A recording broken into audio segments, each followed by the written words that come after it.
golf, all golf. Josh Price here with September's tip of the month. This month we're going to be talking about ball striking and our ball position. Ball striking 101 here. I have a 52-degree wedge in my hand, and we'll be demonstrating how to hit a wedge with proper ball striking. With all of our shots, we absolutely want to hit golf ball first and then ground. That is the easiest way to mess up a golf shot. With that said, an easy way to combat this is to just have your hands out in front of the golf ball at address, more importantly at impact. All right, now it may be a little tough to see here, but we have 2 tees in the ground. These tees are going to be our markers for our ball position, as well as our divot after we take that.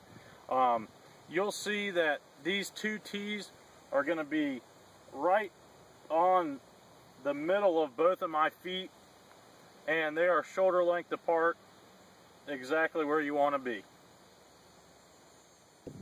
Alright, so before we take any shots, as we do always, let's talk about our stance first. Ball position in our stance for our betterment of our ball striking is a very, very important thing. I'm going to take 3 different clubs, and you'll see I'll have them in 3 different spots, which will all help me to strike the golf ball better. Alright, so we're going to go ahead and hit a shot.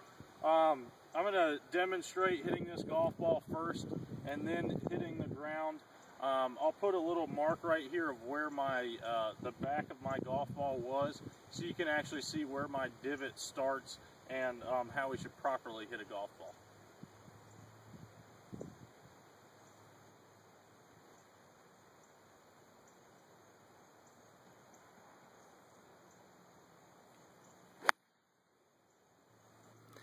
All right, so this was our wedge shot. Here we can see that the where the golf ball was is indicated by the butt end of my golf club, and that divot actually starts in front of where the golf ball was. And you can see where that divot starts also as compared to where our back foot and our stance was. That divot is substantially back in our stance, which is very good for our wedges. Alright, so now we're moving from our wedge shot.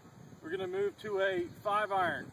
A 5-iron can be placed in the middle of your stance, if not maybe just a hair towards your front foot. What we want to do here is that same exact thing. We want to hit golf ball first and then ground. Alright, so we got 5-iron swing on it here.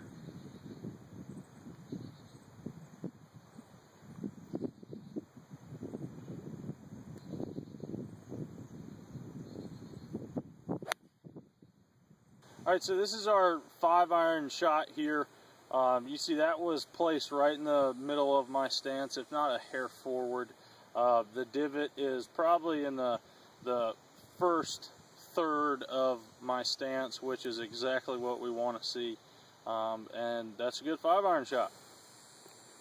Okay, so one of the most commonly incorrectly placed golf balls in our stance is when we're hitting our hybrids.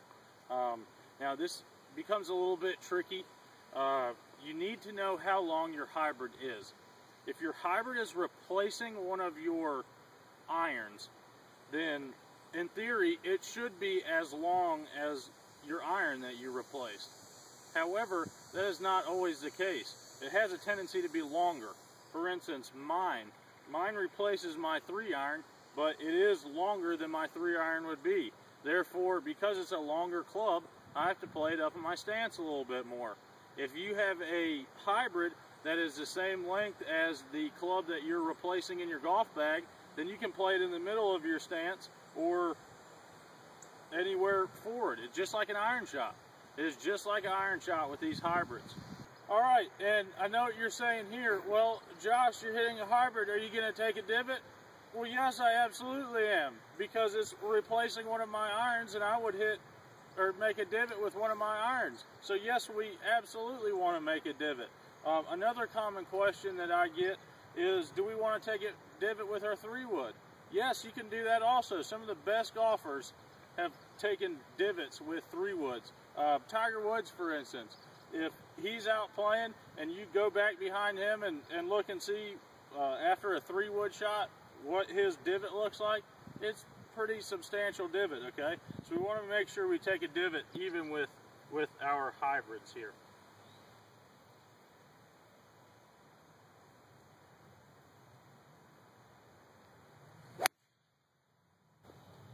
Alright, so this is our third and final shot here on our ball position. This is our hybrid position. See, I play my hybrids a little bit towards the front of my stance, and my divot indicates that. Alright, so that wraps up our lesson for today. The biggest thing to remind yourself of is we always want to hit that golf ball before we hit the ground. You're going to want to feel like you're compressing the golf ball, feel like you're almost squishing it against the ground. If you do these things that we've talked about, your ball striking. Golf, golf. Oh, golf, golf. Golf. Don't tell me about the plane.